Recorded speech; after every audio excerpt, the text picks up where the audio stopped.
اعوذ باللہ من الشیطان الرجیم بسم اللہ الرحمن الرحیم یا ایہا الذین آمنوا اتقوا اللہ حق تقاتہ ولا تموتن الا وانتم مسلمون آمنت باللہ صدق اللہ مولانا العظیم ان اللہ وملائکتہ یصلون علی النبی یا ایہا الذین آمنوا صلوا علیہ وسلموا تسلیما اللہم صلی علی سیدنا و مولانا محمد وبارک وسلم وصلی علیہ اللہم صلی علی سیدنا و مولانا محمد وبارک وسلم وصلی علیہ۔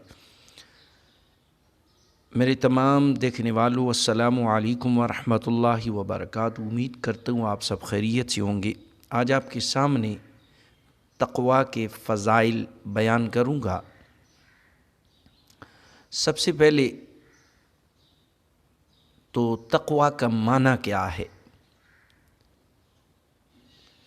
تقویٰ کا معنی ہے نفس کو خوف کی چیز سے بچانا۔ نفس کو خوف کی چیز سے بچانا، اور شریعت کی اصطلاح میں تقویٰ کا معنی یہ ہے کہ نفس کو ہر اس کام سے بچانا جسے کرنے یا نہ کرنے سے کوئی شخص عذاب کا مستحق ہو، جیسے کفر و شرک، کبیرہ گناہوں، بے حیائی کے کاموں سے اپنے آپ کو بچانا، حرام چیزوں کو چھوڑ دینا، فرائض کو ادا کرنا وغیرہ۔ اور بزرگان دین نے یوں بھی فرمایا کہ تقویٰ یہ ہے کہ تیرا خدا تجھے وہاں نہ پائے۔ بزرگان دین نے یوں بھی فرمایا کہ تقویٰ یہ ہے کہ تیرا خدا تجھے وہاں نہ پائے جہاں اس نے منع فرمایا ہے۔ اور اللہ رب العالمین قرآن مجید فرقان حمید میں ارشاد فرماتا ہے یا ایھا الذین آمنوا اتقوا اللہ حق تقاتہ ولا تموتن الا وانتم مسلمون۔ اے ایمان والو، اللہ سے ڈرو جیسا اسے ڈرنے کا حق ہے، اور ضرور تمہیں موت صرف اسلام کی حالت میں آئے۔ اور دوسری آیت میں رب لا یزال نے ارشاد فرمایا یا ایھا الذین آمنوا اتقوا اللہ وقولوا قولا سدیدا یصلح لکم اعمالکم ویغفر لکم ذنوبکم ومن یطع اللہ ورسولہ فقد فاز فوزا عظیما۔ اے ایمان والو، اللہ سے ڈرو اور سیدھی بات کہا کرو، سیدھی بات کہا کرو۔ اللہ تمہارے اعمال تمہارے لیے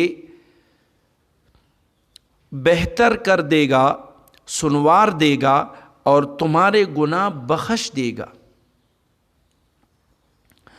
اور جو اللہ اور اس کی رسول صلی اللہ علیہ وآلہ وسلم کی فرما برداری کرے